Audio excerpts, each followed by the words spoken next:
नमस्कार। जानकी जी, बहुत बहुत नमस्कार आपका। व्यूवर्स, मैं संजय सनम यूट्यूब के सभी व्यूवर्स का हृदय से अभिवादन करता हूं। जैसा कि आपको विदित है कि करौली सरकार और पंडोरकर दरबार के बीच की तनातनी के उस वीडियो के बाद देश भर से बहुत सारे फोन कॉल्स आ रहे हैं। अलग अलग क्षेत्र के में इस क्षेत्र से जुड़े हुए लोग जो दोनों दरबारों को जानते हैं या अपने अपने दरबार के जो श्रद्धालु हैं अपनी अपनी बात कह रहे हैं।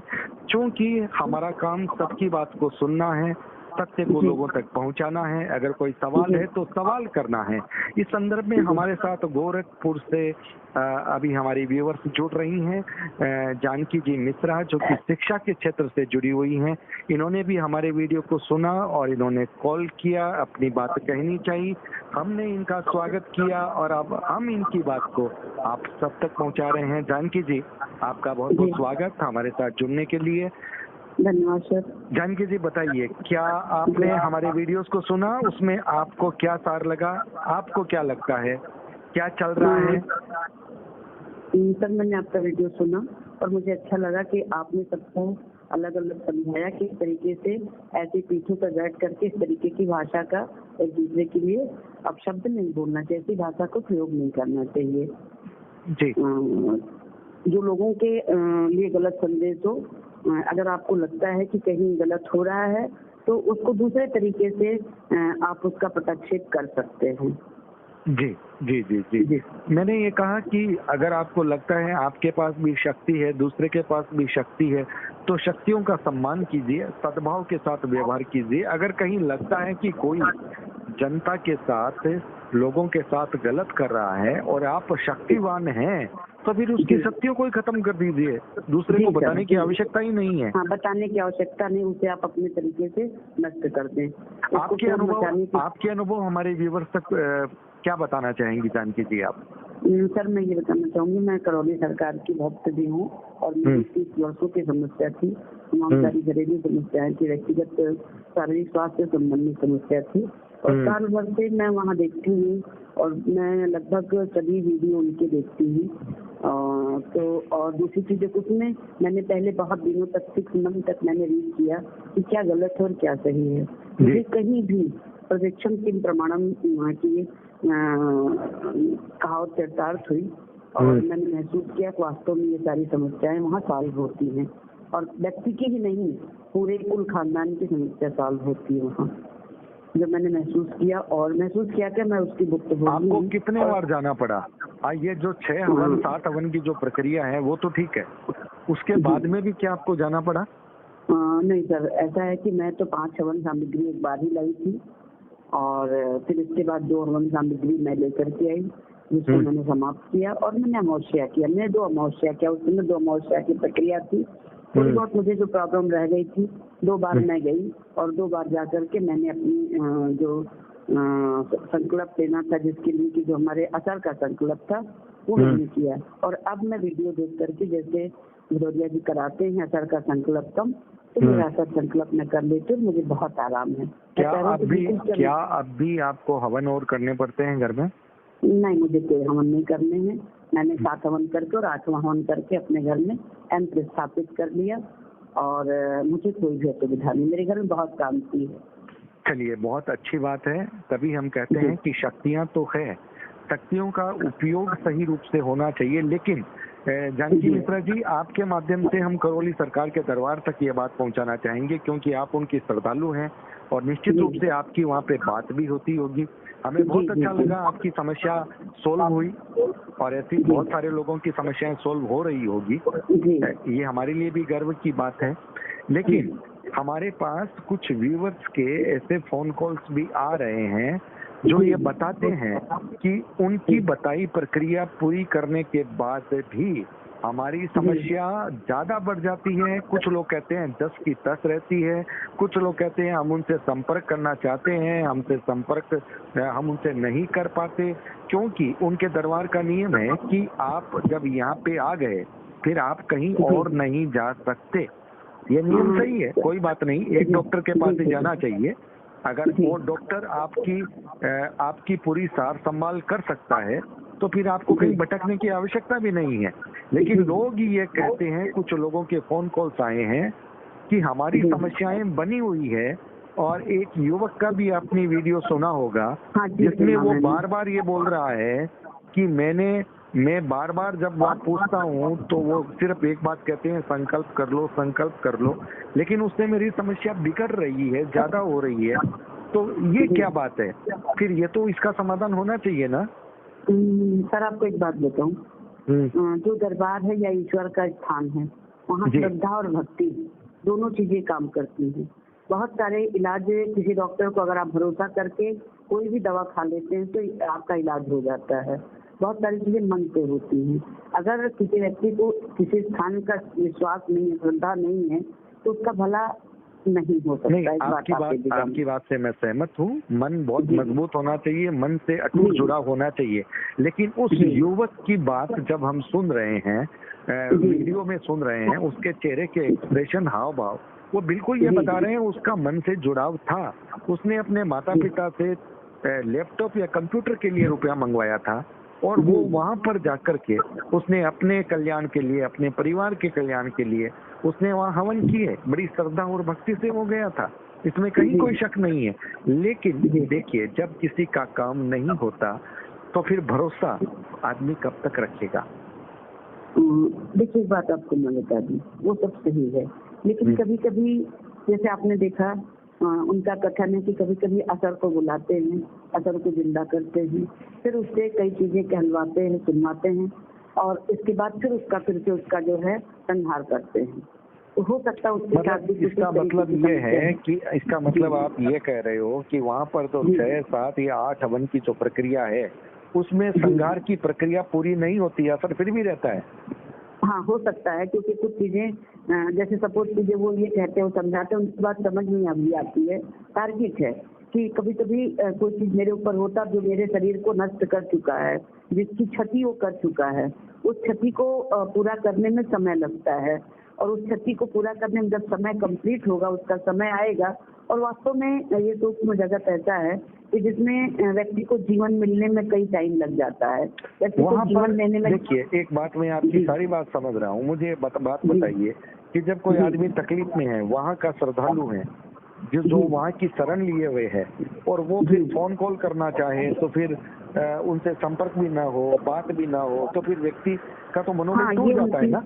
हाँ, ये उनकी थोड़ी सी कमियां हैं या उनकी अपनी कोई समस्या है। क्योंकि जहाँ तक मैं भदौरिया जी को जानती हूँ, साल भर से मैं देख रही हूँ, वो अंदर से कितने भी मतलब ऊपर से चाहे जैसे दिखते हैं, लेकिन अंदर के बहुत कोमल व्यक्ति हैं, सरल व्यक्ति हैं, और उनके अंदर कोई बनाव नहीं, बनावटीपन नहीं। देखिए, मैं वो भदौरिया जी पर मैं कोई बात नहीं, मैंने उनको भी बहुत गौर से सुना है। वो विज्ञान के स्टूडेंट रहे हुए लगते हैं, सरल व्यक्ति है, कोई उनके पास बनावटीपन नहीं है। तार्किक बात कहते हैं, उसमें कहीं कोई बात नहीं है। लेकिन बात ये जरूर समझनी होगी, भदौरिया जी को भी थोड़ा इस पर गौर करना पड़ेगा, या उनकी जो व्यवस्था करने वाली जो टीम है उनको भी गौर करना पड़ेगा कि जब कोई असुविधा में व्यक्ति, आपके यहाँ की शरण लिए हुए कोई व्यक्ति असुविधा में होता है, वो आपको कॉल करता है, तो उसको अगर आप उपाय नहीं बताएंगे और तो फिर वो कहाँ जाएगा? क्योंकि आपने जाना तो वर्जित कर रखा है जी, तो फिर वो जाएगा कहाँ? आप ये सारी चीजें उनके तक मैसेज पहुंचनी चाहिए। और बस इतना ही मेरा उनसे कहना है कि जो अगर ईश्वर ने उनको ताकत दी है, उसको किसी की छिछालेदरी ना करें, उसको वो एक संयमित ढंग से व्यक्ति को उसका खात्मा करना चाहे तो मैं तो बिल्कुल ये निवेदन करूंगा कि ईश्वर ने जब इतना कुछ दिया है और आपको लगता है, मैंने एक बात बहुत गौर की है, वो भारतीय विशेषकर हिंदू महिलाओं के साथ जो कुछ होता है उसके प्रति वो काफी चिंतित रहते हैं, और वो ये कहते भी हैं कि जो लोग ये कर रहे हैं मैं उनको छोड़ूंगा नहीं। अच्छी बात है, भारतीय संस्कृति में नारी की अस्मिता, नारी का सम्मान रहना चाहिए, वो चाहे हिंदू हो, मुसलमान हो, कोई भी पंथ या धर्म की हो। और वहाँ पर तो मुस्लिम महिलाएं भी आती है, मैंने वो भी देखा है। वो भी देखा मैंने। वो भी देखा है। ये अच्छी बात है, वो सभी का करते हैं, लेकिन उनके मन में एक भावना, जो नारियों के साथ जो गलत काम होते हैं उसको ठीक करने की भावना है, उसका मैं सम्मान करता हूँ। लेकिन मेरी दरखास्त ये है कि जब कोई व्यक्ति आपके पास आया है और आपको तो पता चल ही जाता है कि भाई उसका असर या उसको कितने दिन में फायदा होगा, तो आप उसको या तो पहले से बता दें कि भाई बेटा तुमको अभी वहाँ घर जाने पर भी तुमको ये दिक्कत होगी और ये हो सकता है तुम ये प्रिकॉशन करना, तुमको ये काम करना है, तुमको घबराना नहीं है। उसके बावजूद व्यक्ति अगर घबराता है, वो फोन कॉल करता है, एक बार उसको हिम्मत देते हैं, वहां से भी वो चमत्कार करते हैं, हजारों किलोमीटर दूर विदेश में बैठे लोगों को ठीक करते हैं, तब फिर क्या भारत में बैठे और जो व्यक्ति उनके दरबार में आके गया है, क्या फिर उनकी जिम्मेदारी तो उस पर ज्यादा बन जाती है? हाँ, बनती है। तो ये जो असंतोष आता है जी, ये असंतोष नहीं आना चाहिए ना। एक अच्छे दरबार में, एक सच्चे दरबार में अगर कहीं कोई बात ऐसी उठती है तो वो नहीं उठनी चाहिए। लोगों के मन में भ्रम रहता है तो नहीं रहना चाहिए। जी सर, ये चीजें आप उनके तक पहुंचा सकते हैं। बाकी हमने नहीं, ऐसा है, मेरे वीडियो आप वो देख रहे हैं, नहीं देख रहे, वो मुझसे संपर्क करेंगे नहीं करेंगे, ये उनका अधिकार क्षेत्र है। मेरी बात है, आपने मुझसे कहा, आपने मेरे मन में निष्पक्षता है। कोई भी दरबार का व्यक्ति हो, चाहे पंडोकर के आ जाए, चाहे आप आ जाए, करौली सरकार के आ जाए, अच्छी बात है, वो अच्छी बात को भी लोगों तक पहुंचाना मेरा धर्म है।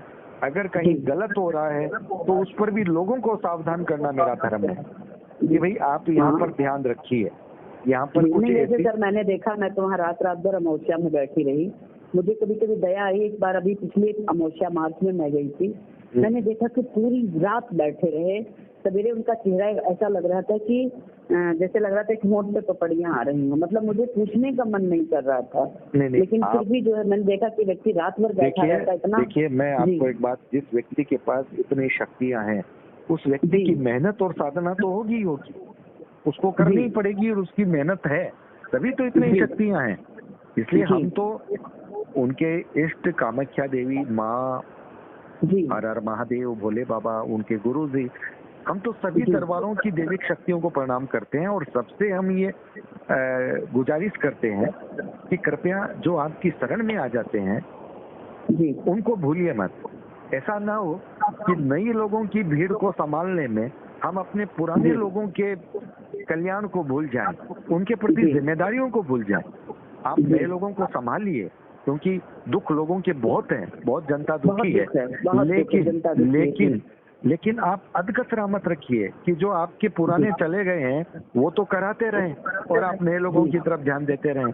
तो उनकी भी साथ संभाल कीजिए। अगर उनका कोई दर्द है तो उसको संतुष्ट करना, ये आपकी जिम्मेदारी बनती है, ये आपकी जिम्मेदारी बनती है। उस व्यक्ति ने जब सारी प्रक्रियाएं आपके कहे अनुसार की है और अभी भी वो कर रहा है, अब अगर उसके व्यक्ति के मन में कोई दर्द आ रहा है, कोई सवाल उठ रहा है और उसे यूट्यूब के माध्यम से अपनी आवाज आप तक पहुंचानी पड़ रही है, तो ये तो बहुत बड़ी तकलीफ की बात है। आपको तो खुद उसके पास जाना चाहिए, खुद उससे संपर्क करना चाहिए कि बेटा क्या बात है, मैं आ गया हूँ। आपकी इतनी आवाज सुनते ही हो सकता है उसके मन में एक हौसला आ जाए, एक विश्वास आ जाए। तो मेरे कहने का मतलब यही है, मैं मानता हूँ हमारे देश में शक्तिपीठ हैं, ऐसे साधक भी हैं, लेकिन ऐसे लोग कम हैं और बहुत सारे छेल छबीले और बहुत सारे पाखंडी ज्यादा हैं। अभी भी मेरे पास सबसे बड़ी बात मुझे ये तकलीफ, जैसे मुझे पंडोकर सरकार को मैं सुन रही थी तो अपशब्द जो बोल रहे थे, महिलाएं कैसी महिलाएं हैं, कौन रहता, मुझे अच्छा नहीं लगा। इसलिए अच्छा नहीं लगा वहाँ, देखिए एक बात बताएं, जिसको मैं बहुत अच्छी तरह जानती हूँ, वहाँ जो भी लोग रहते हैं बहुत ही स्वच्छ और साफ सुथरे तरीके से मुझे सारी चीजें दिखती हैं। वहाँ जाने के बाद से सभी चीजें बड़ी स्पष्ट होती हैं, खुला दरबार है, कोई छुपाव दुराव नहीं है, तो ऐसी चीजें बोलने का कोई औचित्य नहीं बनता है। ऐसी गंदगी ना फैलाएं। देखिए, मैं समाज को गंदा मैंने सभी पक्षों से अपील की है, आप अपनी शक्तियों को सहेज कर रखें, दूसरे की शक्तियों का सम्मान करें। एक डॉक्टर हर्ट का डॉक्टर है, वो हर्ट का ही इलाज कर सकता है, वो दूसरा इलाज नहीं कर सकता। इसलिए ये जरूरी नहीं है कि हर दरबार में सर्व संपन्नता हो। बहुत सारी चीजें दूसरे दरबार के लोग भी करते हैं। परमेश्वर ही सिर्फ है, बाकी कोई नहीं है। हाँ, मैं वही कह रहा हूँ। इसलिए सम्मान कीजिए। और अगर आपको लगता है कि कोई गलत कर रहा है जनता के साथ, अगर आपके मन में जनता के प्रति दर्द है और आपको लगता है कि ये आदमी गलत कर रहा है, तो फिर बोलने की आवश्यकता ही नहीं है। आप उसकी शक्तियों को खत्म कर दीजिए, खत्म कर दीजिए, उसको इस लायक ही मत रखिए कि वो गद्दी पर बैठ सके, चाहे वो कोई हो। जी सर। और अन्यथा बात को वीडियो से कहना, किसी को छोटा कहना, किसी के प्रति गलत टिप्पणी करनी, उससे मनमुटाव होता है, मनमुटाव होता है। और आपकी जो बौद्धिकता है, आपकी जो साधना है, उसकी गरिमा पर भी प्रभाव पड़ता है। आप वही आपकी गरिमा से खराब होती है, आपके व्यक्तित्व पे आंच आती है, और इससे आपको लगता है कि ये भी हल्के व्यक्ति हैं, तो ये ठीक नहीं, गलत है ये। चलिए, आप हमारे से जुड़े। व्यूअर्स, ये थी हमारी एक व्यूअर्स गोरखपुर से और करौली सरकार की भक्त, और उनका अपना अनुभव, उन्होंने अपना अनुभव शेयर किया और बड़ी निष्पक्षता के साथ अपनी बात रखी। हम उनका शुक्रिया अदा करते हैं। और वीडियो को व्यूअर्स लाइक कीजिएगा, शेयर कीजिएगा, क्योंकि जनता की आवाज है, लोग अपने मन की आवाज को बोल रहे हैं। हम उन आवाजों को आप तक पहुंचा रहे हैं, सावधान कर रहे हैं। अच्छे लोगों को पहचानिए, और जो पाखंड कर रहे हैं, आपको ठग रहे हैं, उनसे दूरी बना के रखिए। जी, बहुत बहुत आभार, नमस्कार। चैनल पर अगर नए आए हैं तो चैनल को सब्सक्राइब करना मत भूलिएगा, नोटिफिकेशन बेल को दबा दीजिएगा। आपने कर दिया, बहुत बहुत आभार। जी जी जी, आभार, नमस्कार। ठीक है सर, नमस्कार।